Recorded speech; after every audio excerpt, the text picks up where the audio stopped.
When we talk to leaders, initially they will tell us that results is the dynamic they need to work on the least. Leaders frequently score results higher than their team members do on our diagnostic. This is because there is often a strong focus in organisations on KPIs or objectives, goals or targets. There is also an assumption that because people know what to do in their job, they're clear on what results are required at the team level. However, this strong focus on objectives and targets in organisations often results in teams having vast numbers of KPIs to achieve. This leads to a lack of clarity at the team level, but also at the individual level around what this team is ultimately accountable for delivering. It also leads to an inability to prioritise well and to focus on the activities that will make the biggest difference to the organisation as a whole. Less is more when it comes to team accountabilities. We also find that there is a real lack of measurements of goals and objectives in many organisations, particularly at the team level. Organisations are generally okay at making sure everybody has personal work objectives. They're often considerably lacking when it comes to making sure those individuals can measure their objectives. And when we get to the team level, measurable team objectives are usually non-existent. One of the biggest gifts that you can give a team is clarity. And clarity on results is essential for a high-performing team. Without it, team members are almost guaranteed to be working on their own tasks without involving others. We find that they might well be working at odds or cutting across the work of other team members. In fact, in the teams with the greatest lack of clarity around results, they're often competing and maybe even undermining the work of others in the team. This causes huge frustration. It can create conflict and it destroys relationships in teams. So you can see how essential clarity of results is in a team. A lack of clarity is a key root cause of overload and overwhelm in a team. Overload eventually leads to demotivation, ineffective work practices, which then leads to absence and people leaving the team. Overload occurs in teams because people don't know how to prioritise or push back on unnecessary requests. When they have clarity on the key things that the team is accountable for delivering, they're much better placed to be able to prioritise their work, push back on things that add less value, and focus on the things that make the biggest difference to the organisation. Once the team has clarity of results, it's important to keep reinforcing it, circling back to ensure that everyone is still clear despite new information. It's also important to refresh the team's results regularly as the organisational strategy shifts or the expectations on the team changes. The team will need to create routines around how they measure and report on their results as a team. How will they keep their focus on their results? How will they know it's time to adjust them? How do they bring new people on board to their results? How do they adjust the team's workloads in times of absence or a lack of resource? Once the team have established their accountabilities, you then need to ensure that team members can see where they as individual team members fit into that. Without this alignment, individual team members can feel like the work that they're doing is isolated and not making a difference to the mission of the team and the organisation. In our experience, most teams are working on the right things and they're working hard. They just fall into the trap of working on too much and diluting their focus, or working on too many things that don't add the most value to the organisation. They struggle to see the wood for the trees, to see the bigger picture beyond the task itself.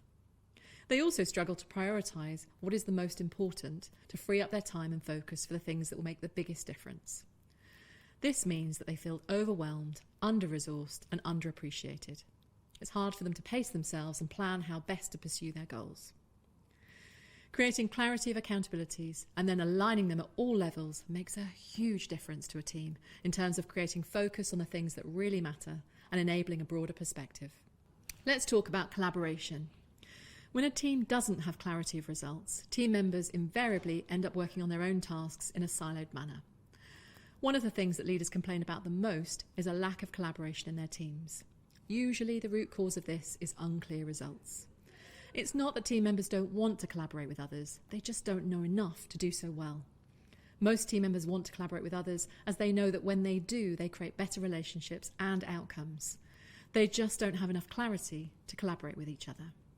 They're not truly clear on what everybody else is doing, how that links to their work, and the value that they could add to other people and vice versa. In some cases, this can lead to duplication of effort rather than collaboration, where team members are working on the same task without even realising it. Another benefit of clarity of results is that it creates connections between team members.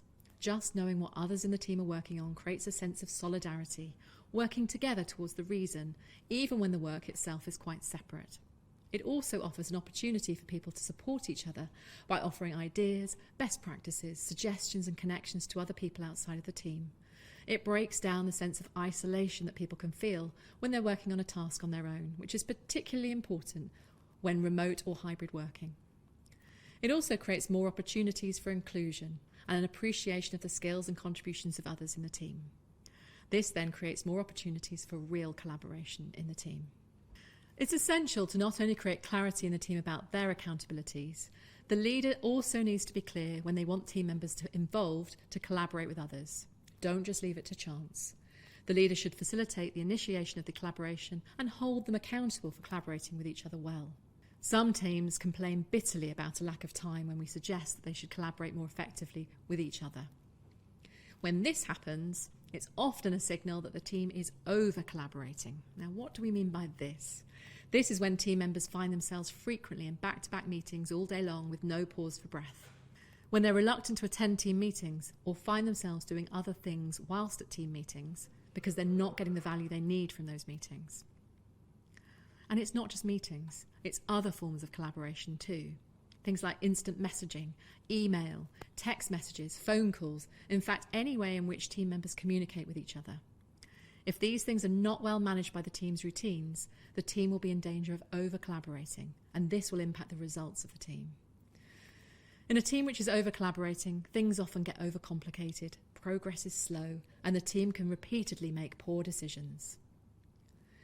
The organisational culture can impact the feeling of over-collaboration. What are the general expectations within the organisation? Do people expect to be involved, included and consulted in everything? Do you find you need a meeting to plan a meeting, and those meetings involve casts of thousands?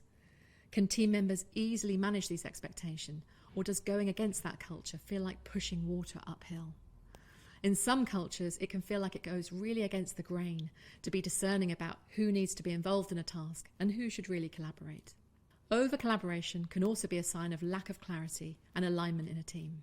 Check back on the team's results. Are people clear about the team's accountabilities and how their individual accountabilities align with them?